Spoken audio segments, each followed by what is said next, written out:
ஒரு வெயில் மிகுந்த நாளில் ஒரு ஆட்டுக்குட்டி தனியாக ஒரு ஆற்றங்கரையில் தண்ணீர் குடித்துக் கொண்டிருந்தது. அந்த நேரத்தில் அதே ஆற்றின் சற்று மேலே தண்ணீர் குடிக்க வந்த ஓநாய் ஒன்றை பார்த்தது.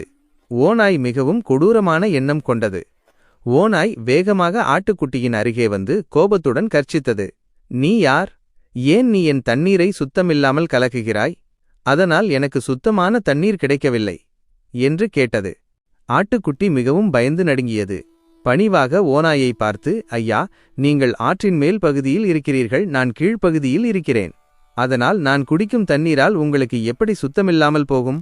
என்று கேட்டது. ஆட்டுக்குட்டியின் சரியான பதிலை கேட்ட ஓநாய்க்கு ஆச்சரியம். ஆனால் அது ஆட்டுக்குட்டியை எப்படியாவது பிடித்து சாப்பிட வேண்டும் என்பதில் உறுதியாக இருந்தது. "சரி, போன வருடம் நீ என் பின்னாலேயே வந்து என்னை திட்டினாய். அதற்காக இப்போது உன்னை தண்டிக்கப் போகிறேன்" என்று பொய் கூறியது ஓநாய். இதை கேட்ட ஆட்டுக்குட்டி சிரித்தது. "ஐயா, என்னை பாருங்கள். நான் பிறந்து 3 மாதங்களே ஆகிறது. போன வருடம் நான் எப்படி உங்கள் பின்னாலேயே வந்து உங்களை திட்டியிருக்க முடியும்?" என்று மீண்டும் புத்திசாலித்தனத்துடன் கேட்டது. ஆட்டுக்குட்டியின் சாதுரியமான பதில்களால் அதை தண்டிப்பதற்கு எந்தவொரு காரணமும் ஓநாய்க்கு சொல்ல முடியவில்லை. தான் ஒரு பொய் சொல்கிறோம் என்று தெரிந்துவிட்டதால் ஓநாய் ஏமாற்றத்துடன் கோபமாக அங்கிருந்து நகர்ந்து சென்றது. இவ்வாறு ஆட்டுக்குட்டி தன் புத்திசாலித்தனத்தாலும் பயமில்லாத தைரியத்தாலும் ஓநாயிடமிருந்து தன்னை காப்பாற்றிக் கொண்டது. கதை சொல்லும் நீதி: தீயவர்களை எதிர்கொள்ளும்போது நம்முடைய தைரியமும் அறிவும் ஆயுதங்களாக பயன்படும்.